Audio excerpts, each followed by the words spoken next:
हम लोग replication of bacteriophage पढ़ने जा रहे हैं। बैक्टीरियोफेज एक वायरस है जो बैक्टीरिया में इन्फेक्शन कॉज करता है। ठीक है, बैक्टीरिया का वायरस है, इसके बारे में हम लोग पढ़ने जा रहे हैं। पीछे के वीडियो में हम लोग इसके स्ट्रक्चर को पढ़ चुके हैं और इसके इंट्रोडक्शन को पढ़ चुके हैं। यहाँ पे हम लोग इसका मल्टीप्लिकेशन पढ़ने जा रहे हैं, रिप्रोडक्शन पढ़ने जा रहे हैं। ठीक है, रिप्लिकेशन बोल दो या मल्टीप्लिकेशन बोल दो या रिप्रोडक्शन बोल दो। क्लियर, इस टॉपिक को पढ़ने जा रहे हैं हम लोग। स्टार्ट कर रहे हैं। Nucleic acid in a virion does not contain all genes needed for synthesis of new virus।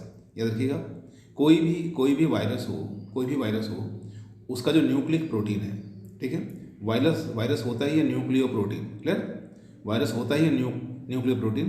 तो कोई भी वायरस हो उसका जो nucleic acid, it means RNA हो या डीएनए हो, यहाँ पे बैक्टीरियोफेज की बात कर रहे हैं, यहाँ पे न्यूक्लिक एसिड डीएनए होता है।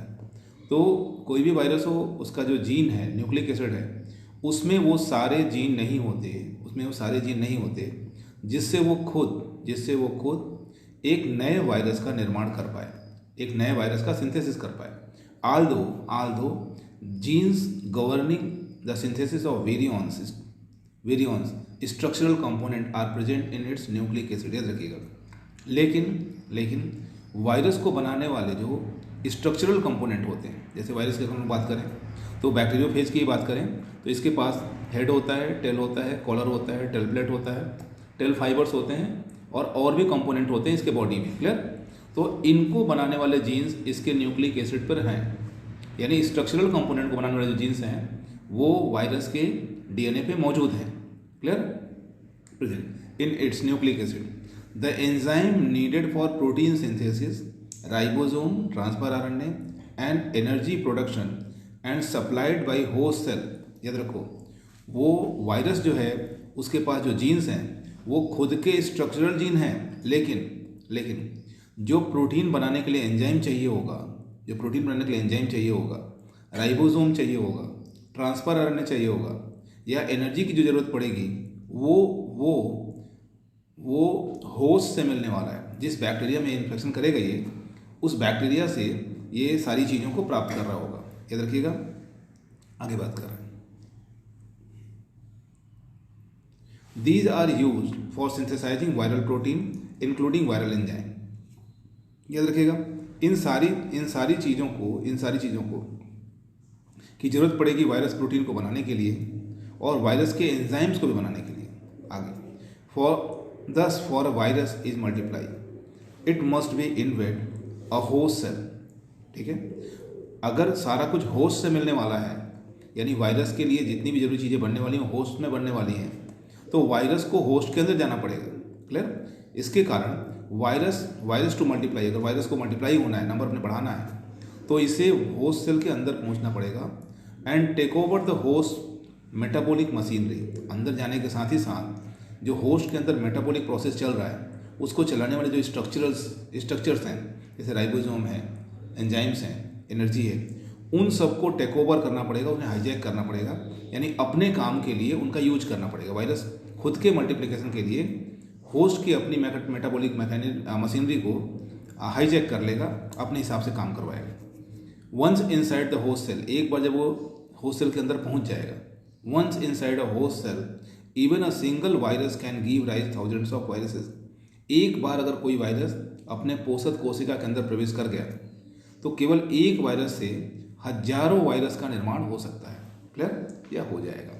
Aldous the basic mechanism of penetration and multiplication is similar in all viruses. याद रखिएगा कि जितने भी वायरसेस हैं जब वो अपने होस्ट सेल में पहुंचते हैं, इस प्रोसेस को हम लोग पेनिट्रेशन बोलते हैं, और मल्टीप्लिकेशन बोल रहे हैं, जब वो नंबर बढ़ाता है तो मल्टीप्लिकेशन बोलते हैं। तो जब कोई वायरस, किसी भी वायरस का पेनिट्रेशन और मल्टीप्लिकेशन जो होता है वो मोस्टली सिमिलर होता है, एक ही जैसा होता है, यानी होस्ट सेल में प्रवेश करता है और प्रवेश करने के बाद होस्ट की मशीनरी को हाईजैक करता है और उसकी मशीनरी से अपने प्रोटीन को बनवाता है। क्लियर, और जो प्रोटीन और ढेर सारे अपने न्यूक्लिक एसिड को बना चुका रहता है तो फिर कंपाइल होता है, यानी असेंबल होता है, ढेर सारे वायरस अंदर ही अंदर बन जाते हैं। अब अगर होस्ट के पास कुछ भी नहीं बचा है तो होस्ट की सेल मेम्ब्रेन, सेल वॉल को ये तोड़ता है और खुद बाहर निकल जाता है।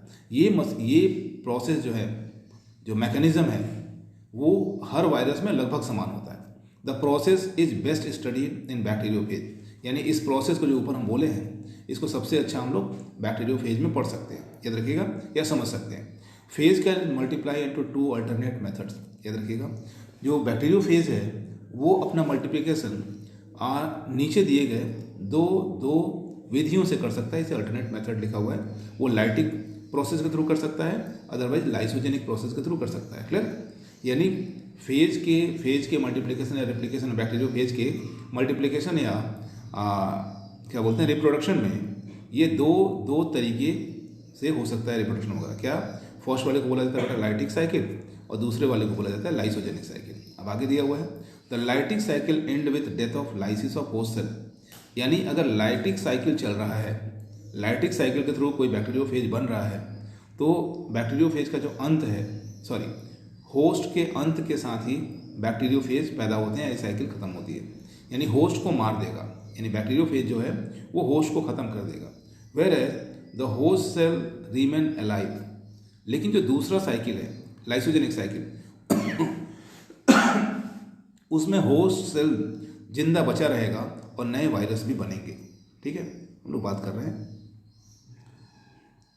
लाइसोजेनिक साइकिल में होस्ट सेल बचा रह जाएगा। Both the cycles are described in following pages. Clear? आगे वो दिया जा रहा है। क्लियर? नंबर फर्स्ट बेटा लाइटिक साइकिल है। लाइटिक साइकिल जैसे पहले बोला गया है कि लाइटिक साइकिल में होस्ट सेल जो है वो मारा जाएगा और बैक्टीरियोफेज बनेंगे। यहाँ लिखा हुआ है multiplication of T even bacteriophage in their host cell. याद रखो टी इवन हम लोग पढ़े हुए हैं, टी इवन और टी ऑड बैक्टीरियोफेज। क्लियर? यहाँ पे टी इवन बैक्टीरियोफेज की बात हो रही है। क्लियर? T2 है, T4 है, T6 है। होस्ट सेल, इसका होस्ट सेल कौन है बेटा? तो ई कोलाई नाम का बैक्टीरिया है, इस्रिकिया कोलाई है। Is an example of lytic cycle. ये एग्जाम्पल लाइटिक साइकिल का हम लोग पढ़ने जा रहे हैं। The process of multiplication involve in following 4 step. यानी लाइटिक साइकिल का जो प्रोसेस है बेटा वो 4 स्टेप्स में खत्म होता है। फर्स्ट स्टेप क्या है बेटा? फर्स्ट स्टेप है इन्फेक्शन। पहला स्टेप इन्फेक्शन है। दूसरा स्टेप क्या है? Synthesis of phage component in host cell. पीछे हम लोग भी बोल रहे थे कि होस्ट सेल के मशीनरी को, मेटाबॉलिक मशीनरी को हाईजैक कर लेता है। तो जब हाईजैक नहीं करेगा तो बनाएगा कैसे? यानी वही लिखा कि फेज कंपोनेंट बनेगा। फेज कंपोनेंट मतलब फेज पार्टिकल, बैक्टीरियोफेज पार्टिकल जो है उसका हेड बनेगा, उसका टेल बनेगा, टेल फाइबर बनेगा, टेल प्लेट बनेगा, कॉलर बनेगा। इन सभी चीज़ों का निर्माण होगा होस्ट सेल के अंदर, होस्ट सेल के अंदर जिसमें वो प्रवेश किया है, पोषक कोशिका के अंदर। Assembly of new phage particle, ये जो सारे कंपोनेंट बन गए हैं वो खुद का डीएनए भी बना चुका है, न्यूक्लिक एसिड बना चुका है बैक्टीरिया के डीएनए का यूज करके। क्लियर? अब सब कुछ जब बन के तैयार है ढेर सारा, तो असेंबली स्टार्ट होगी, यानी सबको जोड़ करके एक फेज पार्टिकल बनाया जाएगा। तो नंबर ऑफ फेज पार्टिकल के लिए मटेरियल बना हुआ है। Assembly of new phage particle. और फाइनल स्टेप जो है liberation of phage particle from host cell. याद रखिएगा कि जब ढेर सारे फेज पार्टिकल बैक्टीरियोफेज में बन गए हैं तो बैक्टीरियोफेज अब करेगा क्या कि जो होस्ट है उसकी सेल वॉल कमज़ोर पड़ेगी और वो टूटेगा, जिससे ये ढेर सारे बैक्टीरियोफेज जो होंगे फिर से इन्वायरमेंट में फ्री हो जाएंगे। यानी एक फेज पार्टिकल इंटर करता है होस्ट में और नंबर ऑफ फेज पार्टिकल जो होते हैं बेटा वो निकल के बाहर आते हैं। क्लियर? अगली इसमें फर्स्ट है जो 4 स्टेप पढ़े हैं, इसमें फर्स्ट बेटा इन्फेक्शन है। क्लियर? इसमें फर्स्ट जो है इन्फेक्शन है। The 2 important event of this step. अब देखो इन्फेक्शन में क्या है कि 2 घटनाएं घट रही हैं। 2 important events of this step are adsorption. Adsorption का मतलब क्या होता है? बैक्टीरियोफेज का होस्ट सेल ने किसको बोल दिया है? ई कोलाई को बोल दिया है। ठीक है, इस्रिकिया कोलाई को बोल दिया। यानी इस्रिकिया कोलाई के ऊपर आकर के ये उतरता है, इसलिए अटैच होता है। यानी attachment of bacteriophage on their host cell, यानी होस्ट सेल से जुड़ने की प्रक्रिया को, वायरस जब होस्ट सेल से जुड़ेगा इस प्रक्रिया को हम लोग एडजॉर्प्शन बोलते हैं। ठीक है, अब क्या लिखा? The 2 important event of this step are adsorption of phage on host bacterium by mean of its tail fibre. अपने टेल फाइबर के सहारे ये आकर के बैक्टीरिया से अटैच हो जाएगा। ठीक है, and transfer of phage nucleic acid into the host cell. दूसरा जो स्टेप है बेटा, पहला तो आके उससे अटैच हुआ, नंबर 2 अब अपने न्यूक्लिक एसिड को होस्ट सेल के अंदर डालेगा। अपने न्यूक्लिक एसिड यानी जो भी डीएनए इसके पास है, हेड के अंदर जो कंटेंट भरा हुआ है उसको उठा के कहाँ डाल देगा, तो इशरिकिया कोलाई के अंदर या जो भी होस्ट होगा उसके अंदर डालेगा। Adsorption of phage on host bacterium depends on mutual affinity of phase and bacterium. याद रखिएगा, यहाँ पे जो दोनों आपस में जुड़ रहे हैं, कौन कौन दोनों जुड़ रहे हैं, तो बैक्टीरियोफेज और होस्ट बैक्टीरिया जब ये आपस में जुड़ रहे हैं तो ये एफिनिटी मतलब बंधुता पर निर्भर करता है कि सेम बैक्टीरियोफेज सेम बैक्टीरिया से अटैच होने की कैपेबिलिटी रखता है या नहीं रखता है। अगर फेज के पास ये क्षमता नहीं होगी कि ई कोलाई बैक्टीरिया से अटैच हो पाए तो अपने न्यूक्लिक एसिड को ट्रांसफ़र नहीं कर पाएगा। उससे जुड़ने का एक बंधुता होता है, एफिनिटी होता है ऑफ फेज और बैक्टीरियम के बीच में। ओनली अ स्पेसिफिक फेज, यही देखो अगली लाइन में इसमें क्लियर कर रहा है, only a specific phase can in fact, बेटा याद रखिएगा, कुछ ही विशेष फेज पार्टिकल होते हैं, बैक्टीरियोफेज होते हैं, कैन इनफेक्ट, वो इन्फेक्शन पैदा कर सकते हैं अ पर्टिकुलर बैक्टीरियम, किसी न किसी पर्टिकुलर बैक्टीरियम के अंदर। ऐसा नहीं कि कोई भी वायरस किसी भी बैक्टीरिया पर हमला कर सकता है। जब एफिनिटी होगी, दोनों के बीच में बंधुता उस तरह की होगी म्यूचुअल, तभी वो इन्फेक्शन कॉज करता है, अदरवाइज नहीं कर पाएगा। याद रखिए, सम ऑफ द कोली फेज, कुछ ऐसे बैक्टीरियोफेज हैं जिसे हम लोग कोली फेज कहते हैं, have so much specificity that they are absorb only at specific site of host surface. कुछ कोली फेजेज ऐसे हैं जो होस्ट के साथ जब अटैच होते हैं तो अटैचमेंट का जगह भी निश्चित होता है कि वो उसी जगह से उस बैक्टीरिया के साथ जुड़ेंगे ऑन होस्ट सरफेस, होस्ट के सरफेस पे। These sites are known as receptor sites, इन साइट्स को हम लोग रिसेप्टर साइट कहते हैं बेटा। These sites are known as receptor sites.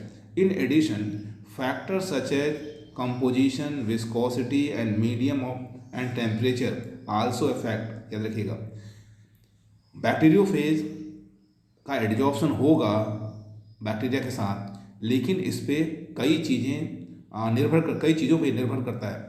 जैसे साइट हो गया, दूसरी चीज़ वो फैक्टर हो गया, कंपोजिशन हो गया, बनावट हो गया बैक्टीरिया के वॉल का, क्लियर, विस्कोसिटी हो गया, ठीक है, देन किस मीडियम में ये है, बैक्टीरियोफेज और बैक्टीरिया किस मीडियम में मौजूद हैं, मीडियम डिपेंड करेगा। इसके अलावा टेम्परेचर होगा। ये सारी चीज़ें इफेक्ट डालती हैं इस प्रोसेस में। इस प्रोसेस को हम लोग एडजॉर्प्शन बोलते हैं, क्लियर। सतह पे जाके बैठना। अब एडजॉर्प्शन के बाद क्या लिखा बेटा कि adsorption of phage on surface of host is facilitated by interaction of amino group of protein present at margin of phage tail. अब देखो, यानी बैक्टीरियोफेज जाके बैक्टीरिया से जुड़ेगा, ये इस बात पर निर्भर करता है कि बैक्टीरियोफेज का जो टेल है ना, ठीक है, बैक्टीरियोफेज का जो टेल है उसके किनारे पे कौन सा एमिनो ग्रुप है। याद रखिएगा, एमिनो एसिड का कौन सा हिस्सा उसके टेल फाइबर के कॉर्नर पे, सबसे टर्मिनल पोर्शन पे है, हो गया। And negatively charge carbonyl group on surface of host cell. इसके साथ ही साथ जो होस्ट बैक्टीरिया है, ठीक है, उसके सतह पे क्या होना चाहिए, तो निगेटिवली चार्ज कार्बोक्सिल ग्रुप होना चाहिए, याद रखिएगा, तभी जुड़ेगा उससे। Thus the host specificity of phage particle is due to its protein and not the nucleic acid. अब इसका मतलब ये हुआ कि होस्ट और यानी बैक्टीरिया, ई कोलाई, बैक्टीरिया और वायरस के बीच जो इंटरेक्शन हो रहा है, आपस में जुड़ रहा है, वो जो जुड़ने का प्रक्रम है प्रोटीन पे निर्भर करता है, न कि न्यूक्लिक एसिड पे। याद रखें, क्योंकि दोनों के प्रोटीन जुड़ना है ना। यहाँ बैक्टीरिया के सरफेस में जो प्रोटीन है वो, और फेज पार्टिकल के जो टेल है उसके लास्ट में जो प्रोटीन है, टेल फाइबर, वो, इसके वजह से ये दोनों के दोनों स्ट्रक्चर्स आपस में जुड़ पा रहे हैं। कौन कौन से, बैक्टीरिया और bacteriophage. As such host range of free viral nucleic acid is much wider than that of intact virion. ठीक है, अगर फ्री वायरस रहेगा तो चीज़ें बदल जाएंगी। याद रखिएगा, after adsorption the phase particle secret special enzyme. अगर ये आकर के जुड़ गया, बैक्टीरियोफेज आकर के बैक्टीरिया से जुड़ गया, इसके बाद क्या करता है, phage particle special enzyme secrete करता है बेटा, that is known as lysozyme type का एंजाइम सीक्रेट करता है, लाइसोजाइम ग्रुप का एक एंजाइम सीक्रेट करता है। विच हाइड्रोलाइज, जो क्या करता है, हाइड्रोलिसिस करता है, यानी गला देता है, घुल जाएगा। म्यूरेमिक एसिड पेप्टाइड कॉम्प्लेक्स, आप लोग पढ़े हैं बैक्टीरिया के दीवार में वॉल जो होती है वो म्यूरेमिक एसिड और पेप्टाइड की बनी होती है, म्यूरेमिक एसिड बनी होती है नाग नाम की, क्लियर। तो म्यूरेमिक एसिड का पेप्टाइड जो उसको वो डिजॉल्व कर देता है। जैसे ही ये म्यूरेमिक एसिड का दीवार गलता है तो बैक्टीरिया के दीवार में एक छोटा सा छेद बन जाता है वॉल में। Consequently a minute pour is form through which, एक छोटा सा पोर बन जाएगा through which nucleic acid of phase यानी बैक्टीरियल फेज का nucleic acid inter into host, समझ पाएंगे आप लोग। उस छिद्र से होकर के बैक्टीरिया वायरस अपने न्यूक्लिक एसिड को बैक्टीरिया के अंदर डाल देता है। The infection is accomplish through following step, ये जो पूरी संक्रमण है ये नीचे लिखे गए स्टेप्स के द्वारा कंप्लीट होता है। इसका डायग्राम भी है जो हम पढ़ा रहे हैं उसमें आगे मिल जाएगा या अपनी बुक में खोल के आप देखेंगे। पढ़ते समय बुक को जरूर खोल लीजिएगा आप लोग, पांडे सिंह पांडे जैन की बुक है, उसको आप ओपन कर लेंगे, ज़्यादा अच्छा समझ में आएगा। Immediately after landing on host surface, जैसे ही वो होस्ट सरफेस पर लैंड करता है द टेल फाइबर बैंड हो जाता है, beginning the end of plate and phage contact with bacterial cell. याद रखिएगा, जैसे ही उसका फाइबर मुड़ेगा तो टेल प्लेट जो है ना बैक्टीरियो फेज का, वो बैक्टीरिया के सरफेस पे आ जाएगा, ठीक है। जब वो झुकेगा तो बैक्टीरिया के सरफेस पे आ जाएगा tail plate. The tail sheath then contract, tail sheath जो है सिकुड़ने लगता है और pushing the central tubular part of tail into the, ठीक है, ट्यूबुलर पार्ट को कहाँ ढकेल देगा, तो बेटा ढकेल दिए, डायग्राम देख सकते हो आप डायग्राम देख सकते हो। बैक्टीरियो फेज बैठा हुआ है बैक्टीरिया के सरफेस पे आकर के, उसमें हेड दिख रहा है, कॉलर दिख रहा है, प्लेट दिख रहा है, टेल फाइबर दिख रहा है। अब टेल फाइबर को देखो बेटा बैंड कर रहा है, डायग्राम ए से बी में जब जाओगे तो टेल फाइबर को उसने बैंड कर लिया। जब बैंड कर दिया है तो टेल प्लेट जो है लास्ट वाला वो देख रहा हो बैक्टीरिया के वॉल पे आ गया है, ठीक है। अब बैक्टीरिया के वॉल पे आ गया तो थर्ड डायग्राम देख लो, वो पुश कर रहा है, यानी होस्ट सेल के अंदर जो भरा हुआ है न्यूक्लिक एसिड इसको वो पुश कर दे रहा है किसके अंदर, तो बैक्टीरिया के अंदर ट्रांसफर हो जा रहा है, ठीक है। वो वीडियो में दिखाई दे रहा है, डायग्राम को हमने अरेंज कर दिया है, क्लियर। आप अगले लाइन को देखेंगे इसके बाद, ठीक है। पुश किया क्या, host cell wall just like injection needle, जब अपने न्यूक्लिक एसिड को पुश करता है तो बिल्कुल ऐसे ही अंदर पुश करता है जैसे इंजेक्शन को नीडल के थ्रू शरीर के अंदर डाला जाता है। The nucleic acid and phage flow into the host cell through hollow centre of tubular needle, बिल्कुल वैसे ही न्यूक्लिक एसिड बैक्टीरियोफेज का चला जाता है बैक्टीरिया के अंदर। The protein cell of phage remain attach to host, अब न्यूक्लिक एसिड तो उसने डाल दिया बैक्टीरिया के भीतर, लेकिन कैप्सिड बाहर ही रह जाता है, इसको क्या बोलते हैं, इसको होस्ट बोलते हैं।